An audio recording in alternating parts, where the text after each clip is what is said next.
broken blade had torn, and as he watched, its struggles ceased, and it lay jerking spasmodically, staring upward with its grisly, dead eyes. Conan blinked and shook the blood from his own eyes. It seemed to him that the thing was melting and disintegrating into a slimy, unstable mass. Then, a medley of voices reached his ears, and the room was thronged with the finally roused people of the court. Knights, peers, ladies, men-at-arms, counselors, all babbling and shouting and getting in one another's way. The black dragons were on hand, wild with rage, swearing and ruffling, with their hands on their hilts and foreign oaths in their teeth. Of the young officer of the door guard, nothing was seen, nor was he found then or later, though earnestly sought after. "Grome, Volmana, Rinaldo," exclaimed Publius, the high counselor, wringing his fat hands among the corpses. "Black treachery. Someone shall dance for this. Call the guard." "The guard is here, you old fool!" cavalierly snapped Palantides, commander of the Black Dragons, forgetting Publius's rank in the stress of the moment. "Best stop your caterwauling and aid us to bind the king's wounds. He's like to bleed to death." "Yes, yes!" cried Publius, who was a man of plans rather than action. "We must bind his wounds. Send for every leech of the court. Oh my lord, what a black shame on the city. Are you entirely slain?" "Wine," gasped the king from the couch where they had laid him. They put a goblet to his bloody lips, and he drank like a man half dead of thirst. "Good," he grunted, falling back. "Slaying is cursed dry work." They had stanched the flow of blood, and the innate vitality of the barbarian was asserting itself. "See first to the dagger wound in my side," he bade the court physicians. "Rinaldo wrote me a deathly song there, and keen was the stylus." "We should have hanged him long ago," gibbered Publius. "No good can come of poets. Who is this?" He nervously touched Ascalante's body with his sandaled toe. "By Mitra," ejaculated the commander. "It is Ascalante, once Count of Thune. What devil's work brought him up from his desert haunts?" "But why does he stare so?" whispered Publius, drawing away, his own eyes wide and a peculiar prickling among the short hairs at the back of his fat neck. The others fell silent as they gazed at the dead outlaw.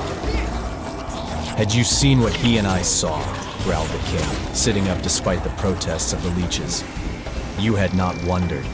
Blast your own gaze by looking at—" He stopped short, his mouth gaping, his finger pointing fruitlessly. Where the monster had died, only the bare floor met his eyes. "Crom," he swore.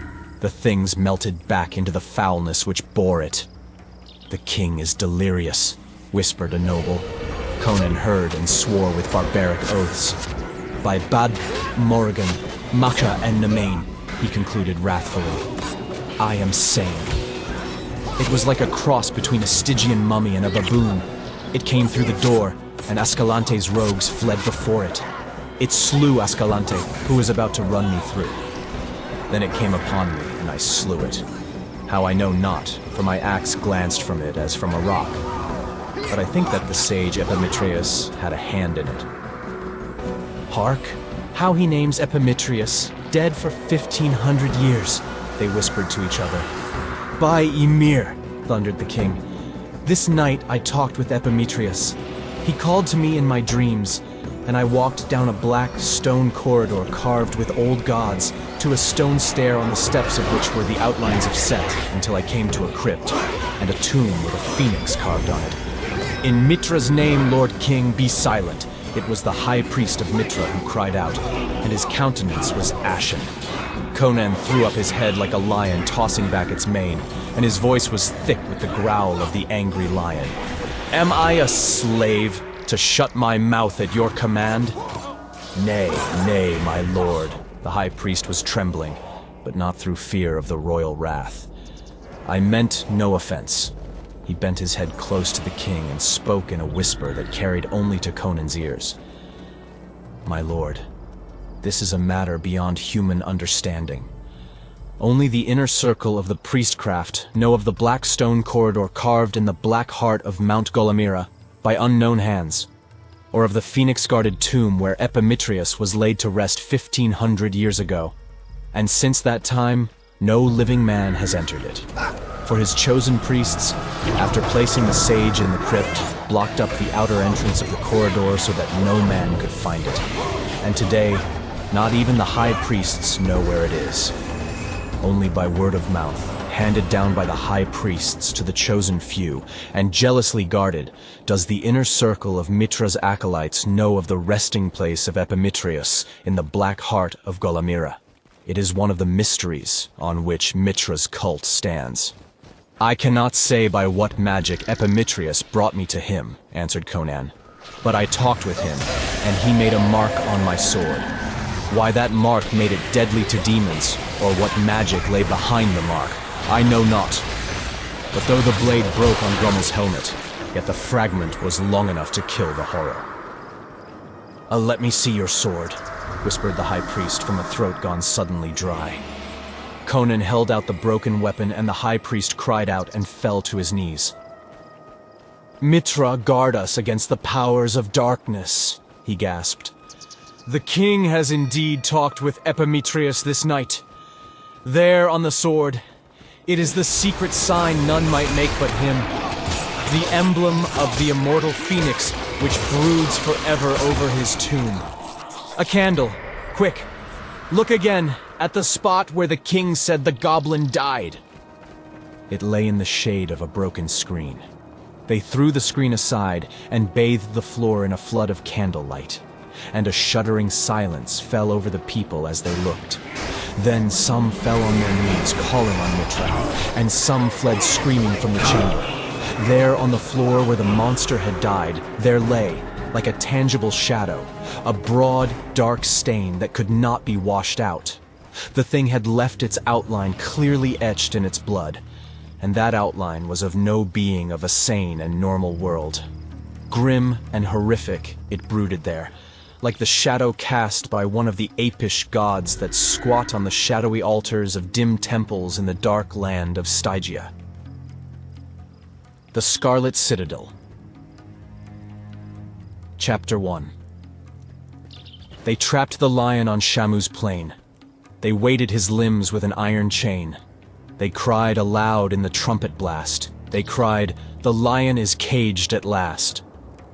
Woe to the cities of river and plain, if ever the lion stalks again. Old Ballad. The roar of battle had died away. The shout of victory mingled with the cries of the dying. Like gay-hued leaves after an autumn storm, the fallen littered the plain.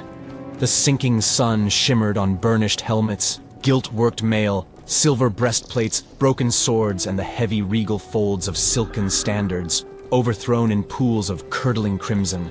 In silent heaps lay war horses and their steel-clad riders, flowing manes and blowing plumes stained alike in the red tide.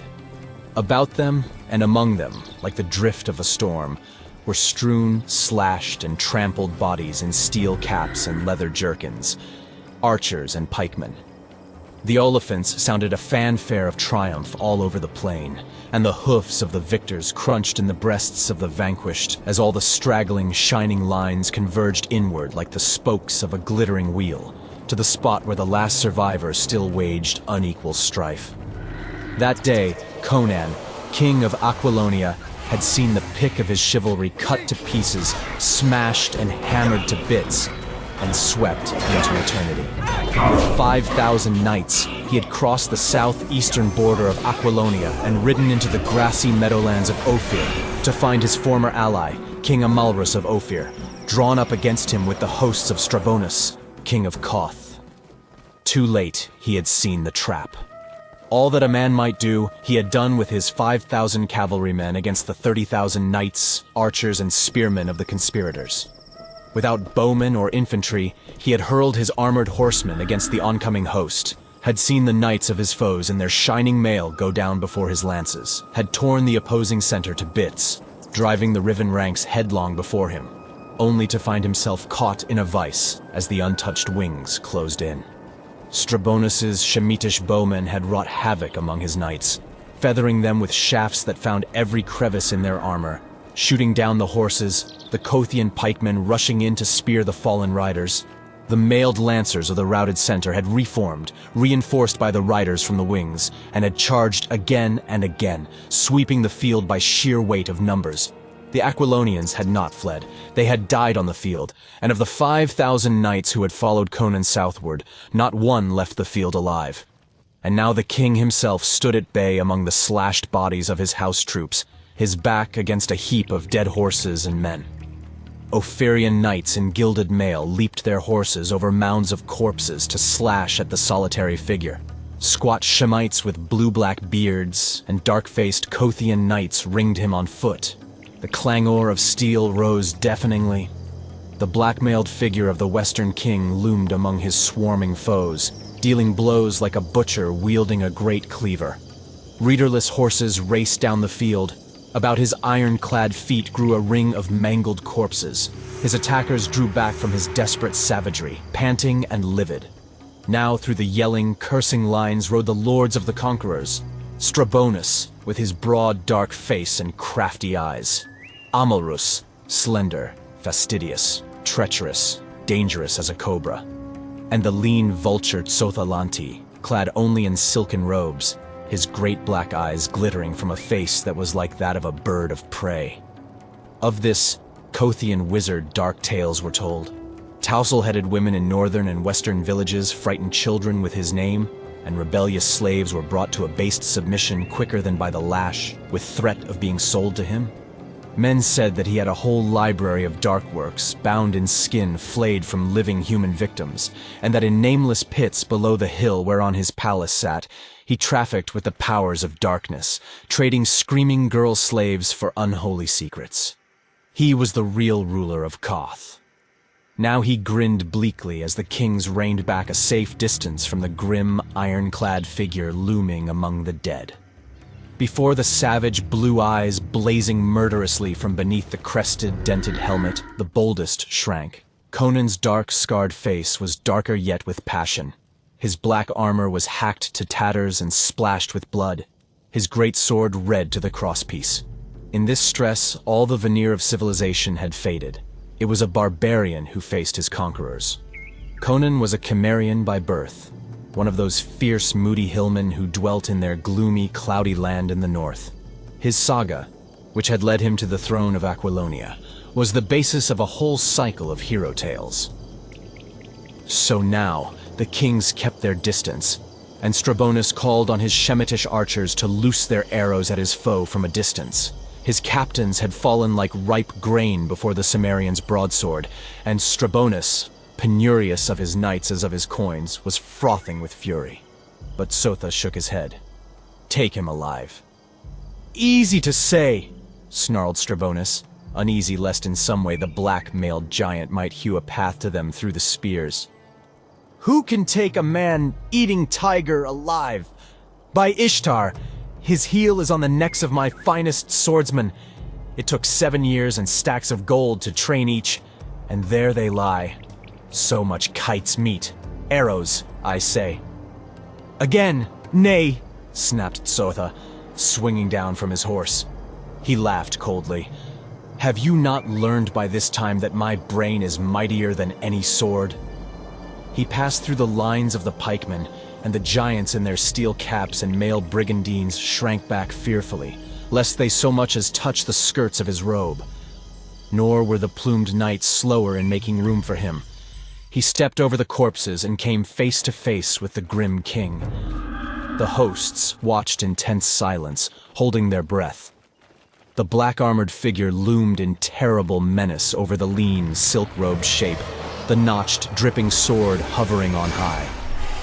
I offer you life, Conan, said Sotha, a cruel mirth bubbling at the back of his voice. I give you death, wizard, snarled the king, and backed by iron muscles and ferocious hate, the great sword swung in a stroke meant to shear Sotha's lean torso in half. But even as the hosts cried out, the wizard stepped in, too quick for the eye to follow, and apparently merely laid an open hand on Conan's left forearm, from the ridged muscles of which the mail had been hacked away. The whistling blade veered from its arc, and the mailed giant crashed heavily to earth, to lie motionless. Tsotha laughed silently. "Take him up and fear not. The lion's fangs are drawn." The kings reined in and gazed in awe at the fallen lion. Conan lay stiffly, like a dead man, but his eyes glared up at them, wide open and blazing with helpless fury.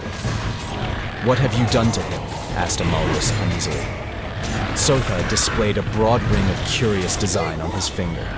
He pressed his fingers together, and on the inner side of the ring, a tiny steel fang darted out like a snake's tongue. "It is steeped in the juice of the purple lotus, which grows in the ghost-haunted swamps of southern Stygia," said the magician. "Its touch produces temporary paralysis. Put him in chains and lay him in a chariot. The sun sets, and it is time we were on the road for Korshemish." Strabonus turned to his general Arbanus. "We return to Korshemish with the wounded. Only a troop of the royal cavalry will accompany us. Your orders are to march at dawn to the Aquilonian border and invest the city of Shamar. The Ophirians will supply you with food along the march. We will rejoin you as soon as possible with reinforcements." So the host, with its steel-sheathed knights, its pikemen and archers and camp servants, went into camp in the meadowlands near the battlefield. And through the starry night, the two kings and the sorcerer who was greater than any king rode to the capital of Strabonus in the midst of the glittering palace troop, and accompanied by a long line of chariots loaded with the wounded. In one of these chariots lay Conan, king of Aquilonia, weighted with chains, the tang of defeat in his mouth, the blind fury of a trapped tiger in his soul. The poison which had frozen his mighty limbs to helplessness had not paralyzed his brain. As the chariot in which he lay rumbled over the meadowlands, his mind revolved maddeningly about his defeat.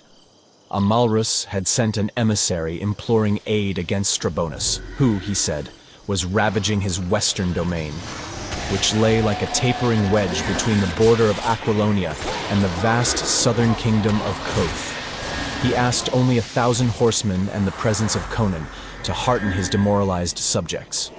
Conan now mentally blasphemed. In his generosity, he had come with 5 times the number the treacherous monarch had asked. In good faith, he had ridden into Ophir and had been confronted by the supposed rivals allied against him. It spoke significantly of his prowess that they had brought up a whole host to trap him and his 5,000. A red cloud veiled his vision. His veins swelled with fury, and in his temples a pulse throbbed maddeningly. In all his life, he had never known greater and more helpless wrath. In swift-moving scenes, the pageant of his life passed fleetingly before his mental eye, a panorama wherein moved shadowy figures which were himself in many guises and conditions.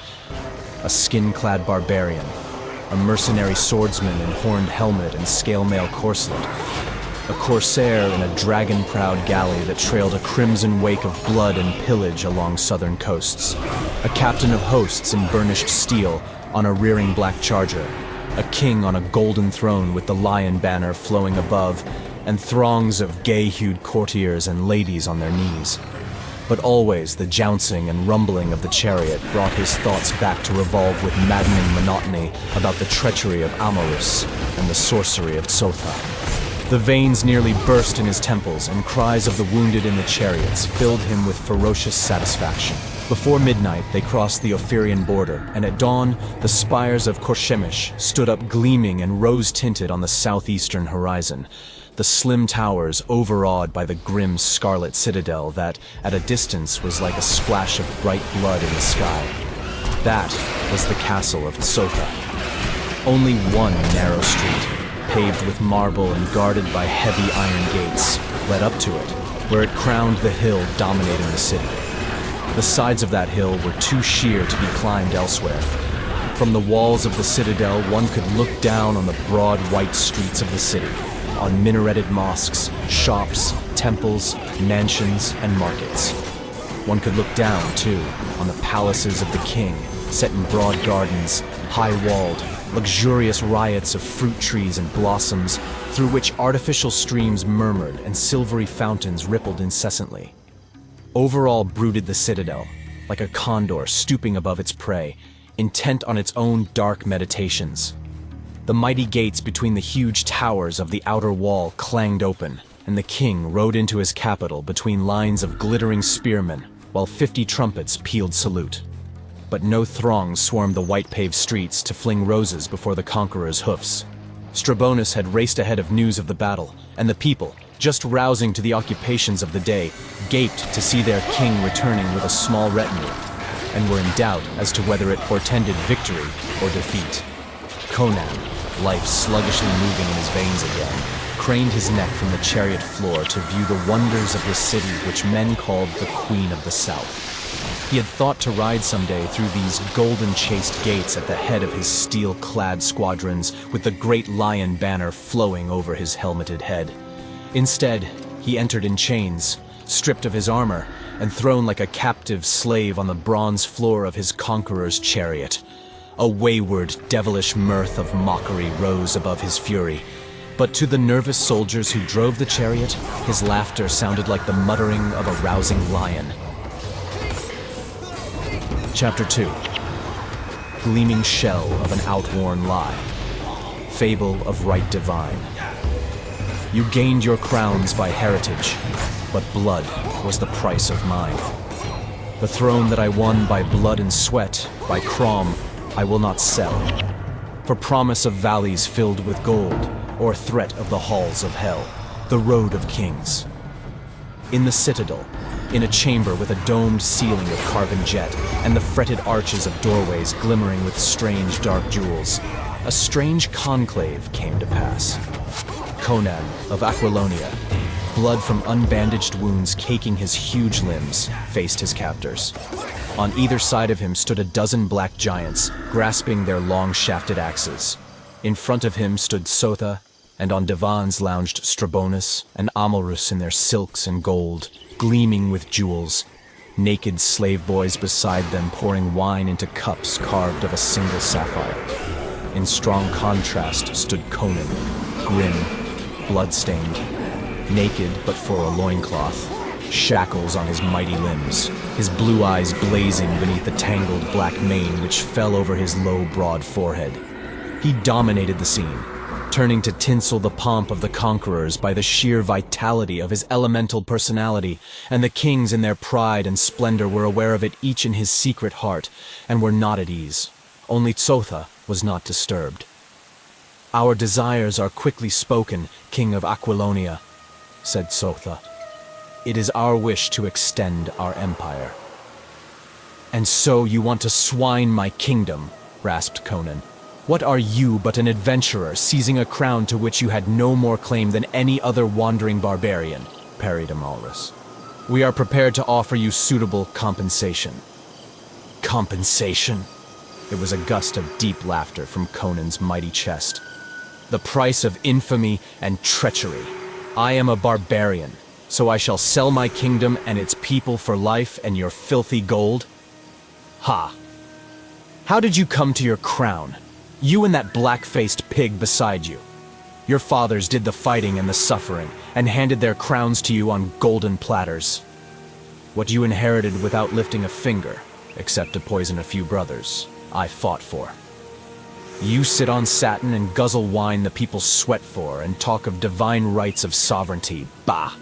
I climbed out of the abyss of naked barbarism to the throne, and in that climb I spilt my blood as freely as I spilt that of others. If either of us has the right to rule men, by Crom, it is I. How have you proved yourselves, my superiors? I found Aquilonia in the grip of a pig like you, one who traced his genealogy for 1,000 years. The land was torn with the wars of the barons, and the people cried out under oppression and taxation. Today no Aquilonian noble dares maltreat the humblest of my subjects, and the taxes of the people are lighter than anywhere else in the world. What of you? Your brother, Amalrus, holds the eastern half of your kingdom and defies you. And you, Strabonus, your soldiers are even now besieging castles of a dozen or more rebellious barons. The people of both your kingdoms are crushed into the earth by tyrannous taxes and levies. And you would loot mine. Ha! Free my hands, and I'll varnish this floor with your brains. Sotha grinned bleakly to see the rage of his kingly companions. All this, truthful though it be, is beside the point. Our plans are no concern of yours. Your responsibility is at an end when you sign this parchment, which is an abdication in favor of Prince Arpello of Pelia. We will give you arms and horse, and 5,000 golden lunas, and escort you to the eastern frontier. Setting me adrift where I was when I rode into Aquilonia to take service in her armies, except with the added burden of a traitor's name. Conan's laugh was like the deep, short bark of a timber wolf. Arpello, eh? I've had suspicions of that butcher of Pelia. Can you not even steal and pillage frankly and honestly? But you must have an excuse, however thin. Arpello claims a trace of royal blood, so you use him as an excuse for theft and a satrap to rule through. I'll see you in hell first. You're a fool, exclaimed Amalrus. You are in our hands, and we can take both crown and life at our pleasure. Conan's answer was neither kingly nor dignified, but characteristically instinctive in the man, whose barbaric nature had never been submerged in his adopted culture. He spat full in Amalrus's eyes. The king of Ophir leaped up with a scream of outraged fury, groping for his slender sword. Drawing it, he rushed at the Cimmerian, but Sotha intervened. "Wait, your majesty, this man is my prisoner." "Aside, wizard!" shrieked Amalrus, maddened by the glare in the Cimmerian's blue eyes. "Back, I say!" roared Sotha, roused to awesome wrath. His lean hand came from his wide sleeve and cast a shower of dust into the Ophirian's contorted face. Amalrus cried out and staggered back, clutching at his eyes, the sword falling from his hand. He dropped limply on the divan, while the Kothian guards looked on stolidly, and King Strabonus hurriedly gulped another goblet of wine, holding it with hands that trembled. Amalrus lowered his hands and shook his head violently, intelligence slowly sifting back into his gray eyes. "I went blind," he growled. "What did you do to me, wizard?"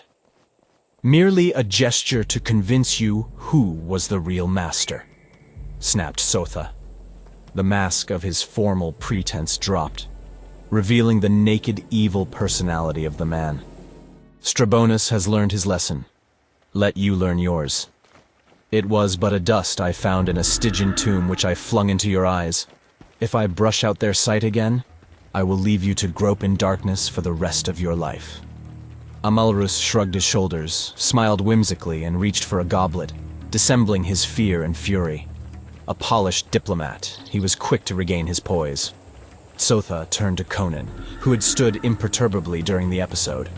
At the wizard's gesture, the blacks laid hold of their prisoner and marched him behind Sotha, who led the way out of the chamber through an arched doorway into a winding corridor, whose floor was of many-hued mosaics, whose walls were inlaid with gold tissue and silver chasing, and from whose fretted arched ceiling swung golden censers, filling the corridor with dreamy, perfumed clouds. They turned down a smaller corridor, done in jet and black jade, gloomy and awful, which ended at a brass door, over whose arch a human skull grinned horrifically. At this door stood a fat, repellent figure, dangling a bunch of keys. Dazotha's chief eunuch, Shukeli, of whom grisly tales were whispered. A man with whom a bestial lust for torture took the place of normal human passions. The brass door led onto a narrow stair that seemed to wind down into the very bowels of the hill on which the citadel stood. Down these stairs went the band, to halt at last at an iron door, the strength of which seemed unnecessary. Evidently, it did not open on outer air, yet it was built as if to withstand the battering of mangonels and rams. Shukeli opened it, and as he swung back the ponderous portal, Conan noted the evident uneasiness among the black giants who guarded him. Nor did Shukeli seem altogether devoid of nervousness as he peered into the darkness beyond. Inside the great door there was a second barrier, composed of heavy steel bars. It was fastened by an ingenious bolt which had no lock and could be worked only from the outside. This bolt shot back, the grill slid into the wall. They passed through, into a broad corridor, the floor, walls, and arched ceiling of which seemed to be cut out of solid stone. Conan knew he was far underground, even below the hill itself. The darkness pressed in on the guardsmen's torches like a sentient, animate thing. They made the king fast to a ring in the stone wall. Above his head, in a niche in the wall, they placed a torch so that he stood in a dim semicircle of light. The blacks were anxious to be gone. They muttered among themselves and cast fearful glances at the darkness. Sotha motioned them out, and they filed through the door in stumbling haste, as if fearing that the darkness might take tangible form and spring upon their backs. Sotha turned toward Conan, and the king noticed uneasily that the wizard's eyes shone in the semi-darkness, and that his teeth much resembled the fangs of a wolf, gleaming whitely in the shadows. "And so, farewell, barbarian," mocked the sorcerer. "I must ride to Shamar and the siege. In 10 days, I will be in your palace in Tamar with my warriors. What word from you shall I say to your women before I flay their dainty skins for scrolls whereon to chronicle the triumphs of Tsotha-Lanti?" Conan answered with a searing Cimmerian curse that would have burst the eardrums of an ordinary man, and Sotha laughed thinly and withdrew. Conan had a glimpse of his vulture-like figure through the thick-set bars as he slid home the grate. Then the heavy outer door clanged, and silence fell like a pall. Chapter 3. The lion strode through the halls of hell.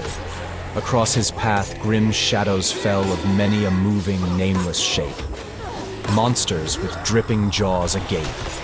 The darkness shuddered with scream and yell when the lion stalked through the halls of hell.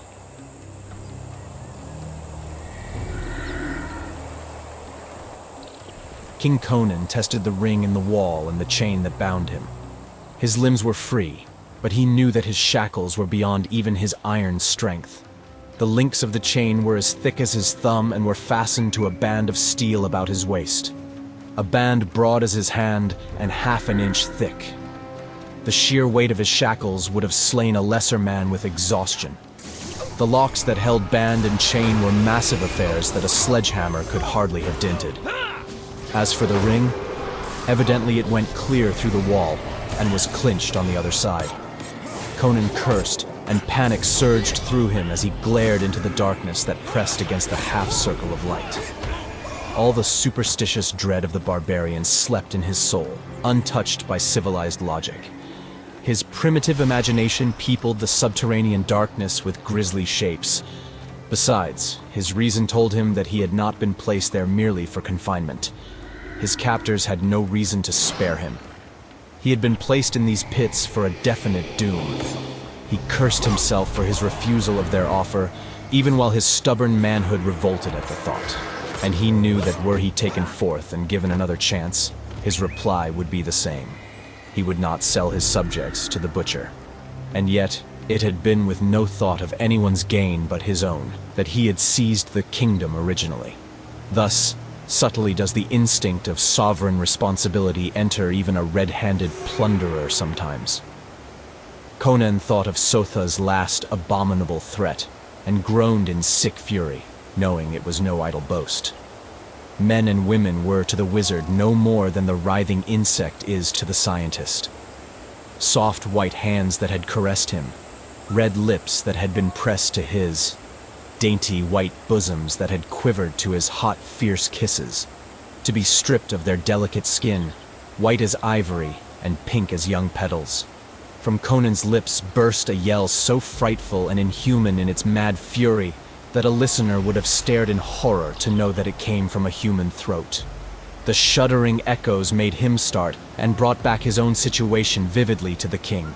He glared fearsomely at the outer gloom and thought of the grisly tales he had heard of Sotha's necromantic cruelty. And it was with an icy sensation down his spine that he realized that these must be the very halls of horror, named in shuddering legendry, the tunnels and dungeons wherein Sotha performed horrible experiments with beings human, bestial, and, it was whispered, demoniac, tampering blasphemously with the naked basic elements of life itself. Rumor said that the mad poet Rinaldo had visited these pits and been shown horrors by the wizard, and that the nameless monstrosities of which he hinted in his awful poem the song of the pit, were no mere fantasies of a disordered brain. That brain had crashed to dust beneath Conan's battle axe on the night the king had fought for his life with the assassins. The mad rhymer had led into the betrayed palace, but the shuddersome words of that grisly song still rang in the king's ears as he stood there in his chains. Even with the thought, the Cimmerian was frozen by a soft rustling sound, blood-freezing in its implication. He tensed in an attitude of listening, painful in its intensity. An icy hand stroked his spine. It was the unmistakable sound of pliant scales slithering softly over stone. Cold sweat beaded his skin, as beyond the ring of dim light he saw a vague and colossal form, awful even in its indistinctness. It reared upright, swaying slightly, and yellow eyes burned icily on him from the shadows. Slowly, a huge, hideous, wedge-shaped head took form before his dilated eyes, and from the darkness oozed, in flowing, scaly coils, the ultimate horror of reptilian development. It was a snake that dwarfed all Conan's previous ideas of snakes. 80 feet it stretched from its pointed tail to its triangular head, which was bigger than that of a horse. In the dim light, its scales glistened coldly, white as hoarfrost. Surely this reptile was one born and grown in darkness, yet its eyes were full of evil and sure sight. It looped its tightened coils in front of the captive, and the great head on the arching neck swayed a matter of inches from his face. Its forked tongue almost brushed his lips as it darted in and out, and its fetid odor made his senses reel with nausea. The great yellow eyes burned into his, and Conan gave back the glare of a trapped wolf. He fought against the mad impulse to grasp the great arching neck in his tearing hands. Strong beyond the comprehension of civilized man, he had broken the neck of a python in a fiendish battle on the Stygian coast in his corsair days. But this reptile was venomous. He saw the great fangs, a foot long, curved like scimitars. From them dripped a colorless liquid that he instinctively knew was death. He might conceivably crush that wedge-shaped skull with a desperate clenched fist, but he knew that at his first hint of movement, the monster would strike like lightning. It was not because of any logical reasoning process that Conan remained motionless, since reason might have told him, since he was doomed anyway, to goad the snake into striking and get it over with. It was the blind black instinct of self-preservation that held him rigid as a statue blasted out of iron. Now the great barrel reared up and the head was poised high above his own as the monster investigated the torch. A drop of venom fell on his naked thigh, and the feel of it was like a white-hot dagger driven into his flesh. Red jets of agony shot through Conan's brain, yet he held himself immovable. Not by the twitching of a muscle or the flicker of an eyelash did he betray the pain of the hurt that left a scar he bore to the day of his death. The serpent swayed above him, as if seeking to ascertain whether there were in truth life in this figure which stood so death-like still. Then suddenly, unexpectedly, the outer door, all but invisible in the shadows, clanged stridently. The serpent, suspicious as all its kind, whipped about with a quickness incredible for its bulk, and vanished with a long-drawn slithering down the corridor. The door swung open and remained open. The grille was withdrawn, and a huge dark figure was framed in the glow of torches outside. The figure glided in, pulling the grille partly to behind it, leaving the bolt poised. As it moved into the light of the torch over Conan's head, the king saw that it was a gigantic black man, stark naked, bearing in one hand a huge sword, and in the other, a bunch of keys. The black spoke in a seacoast dialect, and Conan replied. He had learned the jargon while a corsair on the coasts of Kush. "Long have I wished to meet you, Amra." The black gave Conan the name Amra, the Lion, by which the Cimmerian had been known to the Kushites in his piratical days. The slave's woolly skull split in an animal-like grin, showing white tusks, but his eyes glinted redly in the torchlight. "I have dared much for this meeting. Look, the keys to your chains. I stole them from Shukali. What will you give me for them?" He dangled the keys in front of Conan's eyes. 10,000 golden lunas, answered the king quickly, new hope surging fiercely in his breast. Not enough, cried the black, a ferocious exultation shining on his ebon countenance. Not enough for the risks I take. Sotha's pets might come out of the dark and eat me, and if Shukeli finds out I stole his keys, he'll hang me up by my... well, what will you give me? 15,000 lunas and a palace in Poitan, offered the king. The black yelled and stamped in a frenzy of barbaric gratification. More, he cried. Offer me more. What will you give me? You black dog! A red mist of fury swept across Conan's eyes. Were I free, I'd give you a broken back. Did Shukeli send you here to mock me?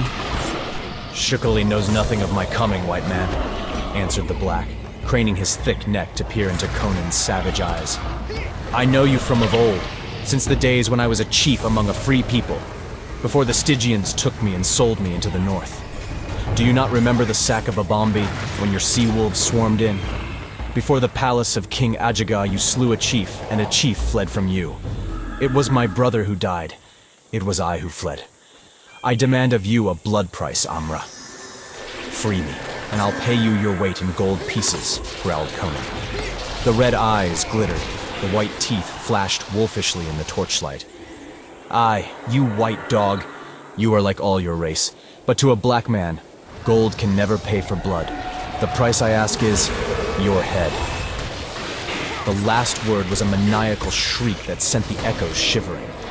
Conan tensed, unconsciously straining against his shackles in his abhorrence of dying like a sheep. Then he was frozen by a greater horror. Over the black's shoulder, he saw a vague, horrific form swaying in the darkness.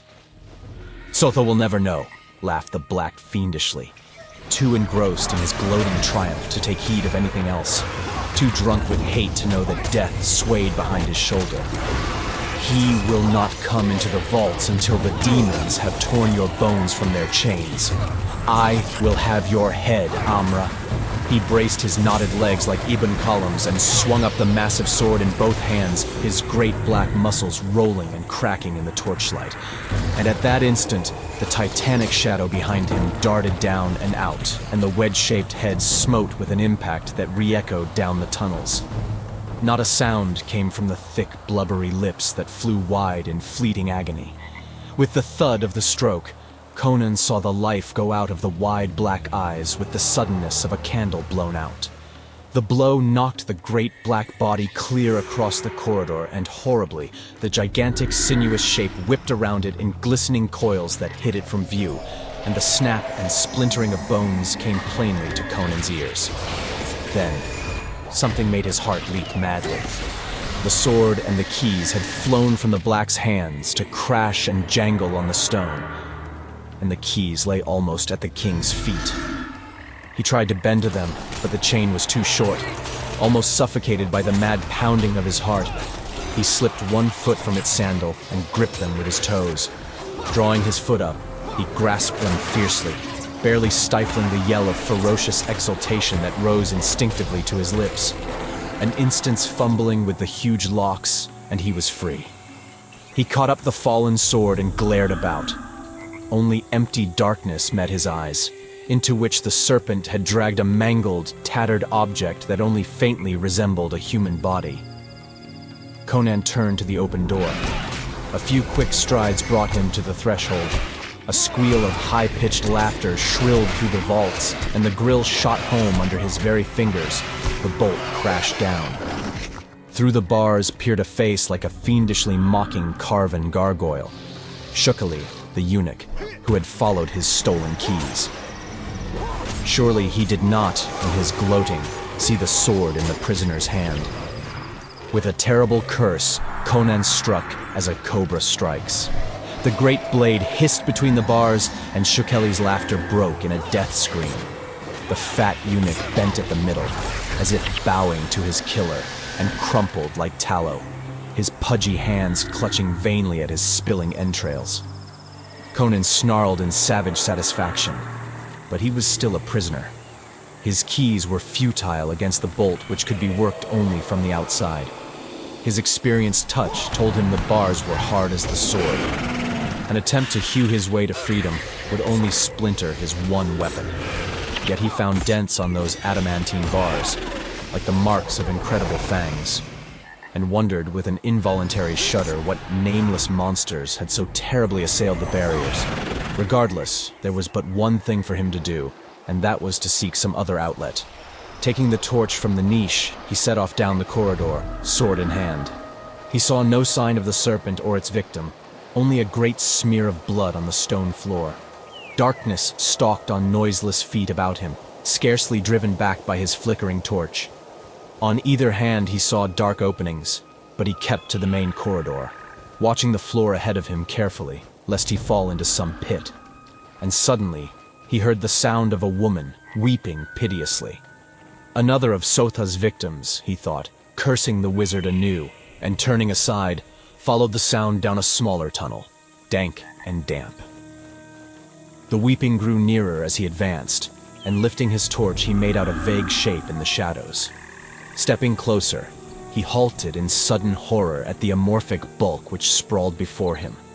Its unstable outlines somewhat suggested an octopus, but its malformed tentacles were too short for its size, and its substance was a quaking, jelly-like stuff which made him physically sick to look at. From among this loathsome, gelid mass reared up a frog-like head, and he was frozen with nauseated horror to realize that the sound of weeping was coming from those obscene, blubbery lips. The noise changed to an abominable, high-pitched tittering as the great, unstable eyes of the monstrosity rested on him, and it hitched its quaking bulk toward him. He backed away and fled up the tunnel, not trusting his sword. The creature might be composed of terrestrial matter, but it shook his very soul to look upon it, and he doubted the power of man-made weapons to harm it. For a short distance, he heard it flopping and floundering after him, screaming with horrible laughter. The unmistakably human note in its mirth almost staggered his reason. It was exactly such laughter as he had heard bubble obscenely from the fat lips of the salacious women of Shadizar, city of wickedness, when captive girls were stripped naked on the public auction block. By what hellish arts had Sotha brought this unnatural being into life? Conan felt vaguely that he had looked on blasphemy against the eternal laws of nature. He ran toward the main corridor, but before he reached it, he crossed a sort of small square chamber where two tunnels crossed. As he reached this chamber, he was flashingly aware of some small, squat bulk on the floor ahead of him. Then, before he could check his flight or swerve aside, his foot struck something yielding that squalled shrilly, and he was precipitated headlong, the torch flying from his hand and being extinguished as it struck the stone floor.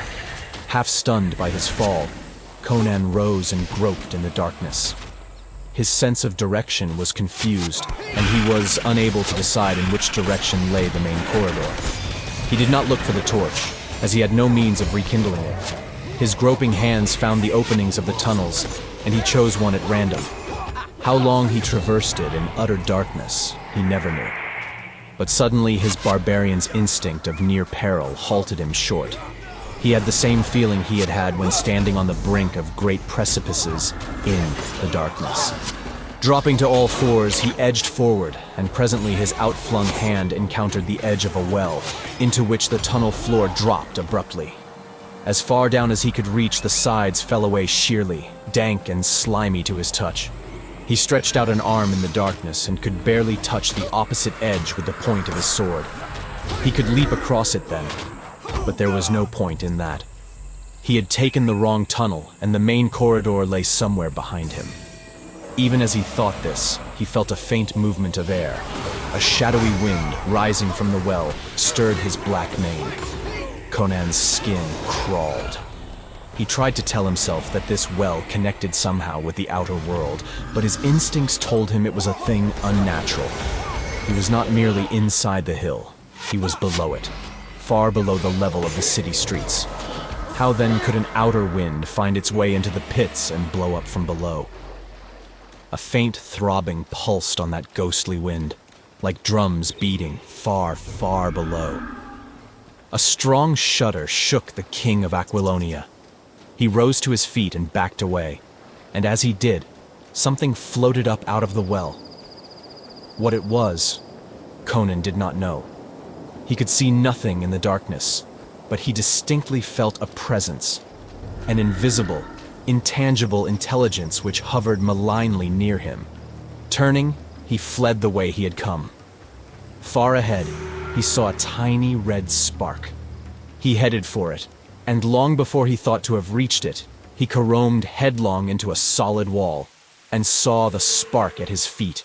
It was his torch, the flame extinguished, but the end a glowing coal. Carefully, he took it up and blew upon it, fanning it into flame again. He gave a sigh as the tiny blaze leaped up. He was back in the chamber where the tunnels crossed, and his sense of direction came back. He located the tunnel by which he had left the main corridor, and even as he started toward it, his torch flame flickered wildly as if blown upon by unseen lips. Again he felt a presence, and he lifted his torch, glaring about. He saw nothing. Yet he sensed, somehow, an invisible, bodiless thing that hovered in the air, dripping slimily and mouthing obscenities that he could not hear but was in some instinctive way aware of. He swung viciously with his sword, and it felt as if he were cleaving cobwebs. A cold horror shook him then, and he fled down the tunnel, feeling a foul, burning breath on his naked back as he ran.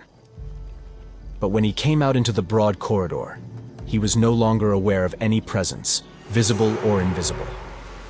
Down it he went, momentarily expecting fanged and taloned fiends to leap at him from the darkness. The tunnels were not silent. From the bowels of the earth in all directions came sounds that did not belong in a sane world. There were titterings, squeals of demoniac mirth, long shuddering howls, and once the unmistakable squalling laughter of a hyena ended awfully in human words of shrieking blasphemy. He heard the pad of stealthy feet, and in the mouths of the tunnels caught glimpses of shadowy forms, monstrous and abnormal in outline. It was as if he had wandered into hell, a hell of Tsotha Lanti's making. But the shadowy things did not come into the great corridor, though he distinctly heard the greedy sucking in of slavering lips and felt the burning glare of hungry eyes. And presently, he knew why. A slithering sound behind him electrified him, and he leaped to the darkness of a nearby tunnel, shaking out his torch. Down the corridor, he heard the great serpent crawling, sluggish from its recent grisly meal. From his very side, something whimpered in fear and slunk away in the darkness. Evidently, the main corridor was the great snake's hunting ground, and the other monsters gave it room. To Conan, the serpent was the least horror of them.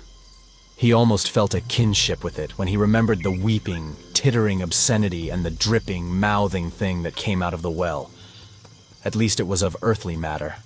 It was a crawling death, but it threatened only physical extinction, whereas these other horrors menaced mind and soul as well. After it had passed on down the corridor, he followed, at what he hoped was a safe distance, blowing his torch into flame again.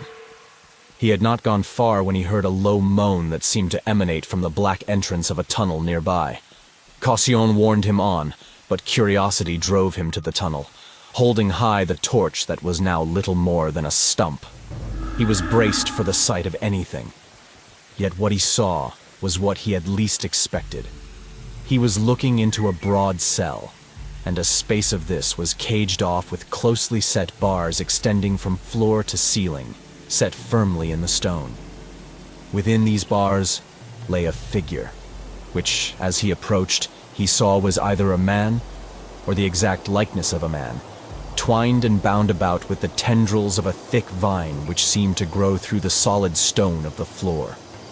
It was covered with strangely pointed leaves and crimson blossoms, not the satiny red of natural petals, but a livid, unnatural crimson, like a perversity of flower life. Its clinging, pliant branches wound about the man's naked body and limbs, seeming to caress his shrinking flesh with lustful, avid kisses. One great blossom hovered exactly over his mouth. A low, bestial moaning drooled from the loose lips. The head rolled as if in unbearable agony, and the eyes looked full at Conan. But there was no light of intelligence in them. They were blank, glassy. the eyes of an idiot. Now the great crimson blossom dipped and pressed its petals over the writhing lips. The limbs of the wretch twisted in anguish. The tendrils of the plant quivered as if in ecstasy, vibrating their full, snaky lengths.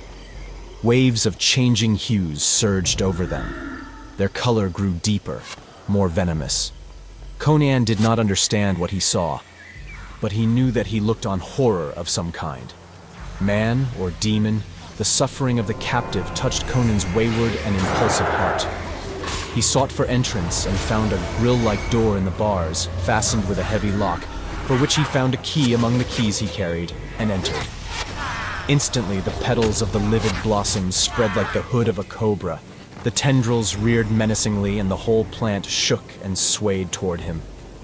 Here was no blind growth of natural vegetation. Conan sensed a malignant intelligence.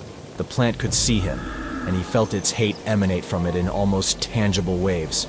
Stepping warily nearer, he marked the root stem, a repulsively supple stalk thicker than his thigh, and even as the long tendrils arched toward him with a rattle of leaves and hiss, he swung his sword and cut through the stem with a single stroke. Instantly, the wretch in its clutches was thrown violently aside as the great vine lashed and knotted like a beheaded serpent, rolling into a huge, irregular ball. The tendrils thrashed and writhed, the leaves shook and rattled like castanets, and the petals opened and closed convulsively. Then the whole length straightened out limply. The vivid colors paled and dimmed. A reeking white liquid oozed from the severed stump. Conan stared, spellbound. Then a sound brought him round, sword lifted. The freed man was on his feet, surveying him. Conan gaped in wonder. No longer were the eyes in the worn face expressionless. Dark and meditative, they were alive with intelligence. And the expression of imbecility had dropped from the face like a mask. The head was narrow and well-formed, with a high, splendid forehead. The whole build of the man was aristocratic, evident no less in his tall, slender frame than in his small, trim feet and hands. His first words were strange and startling. "What year is this?" he asked, speaking Kothic. "Today is the 10th day of the month Yuluk, of the year of the gazelle," answered Conan. "Yagkulan Ishtar," murmured the stranger. 10 years. He drew a hand across his brow, shaking his head as if to clear his brain of cobwebs. "All is dim yet. After a 10-year emptiness, the mind cannot be expected to begin functioning clearly at once. Who are you?" "Conan, once of Samaria, now king of Aquilonia." The other's eyes showed surprise. "Indeed. And Namidides?" "I strangled him on his throne the night I took the royal city," answered Conan. A certain naivete in the king's reply twitched the stranger's lips. "Pardon, your majesty. I should have thanked you for the service you have done me. I am like a man woken suddenly from sleep, deeper than death, and shot with nightmares of agony more fierce than hell. But I understand that you delivered me. Tell me, why did you cut the stem of the plant Yothga, instead of tearing it up by the roots?" "Because I learned long ago to avoid touching with my flesh that which I do not understand," answered the Cimmerian. "Well for you," said the stranger. "Had you been able to tear it up, you might have found things clinging to the roots against which not even your sword would prevail. Yothga's roots are set in hell." "But who are you?" demanded Conan. "Men called me Pelias." "What?" cried the king. "Pelias the sorcerer, Tsotha-Lanti's rival, who vanished from the earth 10 years ago." "Not entirely from the earth," answered Pelias with a wry smile. "Tsotha preferred to keep me alive, in shackles more grim than rusted iron. He pent me in here with this devil flower whose seeds drifted down through the black cosmos from Yag the Accursed, and found fertile field only in the maggot-writhing corruption that seethes on the floors of hell. I could not remember my sorcery and the words and symbols of my power, with that cursed thing gripping me and drinking my soul with its loathsome caresses. It sucked the contents of my mind day and night, leaving my brain as empty as a broken wine jug. 10 years. Ishtar, preserve us. Conan found no reply, but stood holding the stump of the torch and trailing his great sword. Surely the man was mad. Yet there was no madness in the dark eyes that rested so calmly on him. Tell me, is the Black Wizard in Korshemish? But no, you need not reply. My powers begin to wake, and I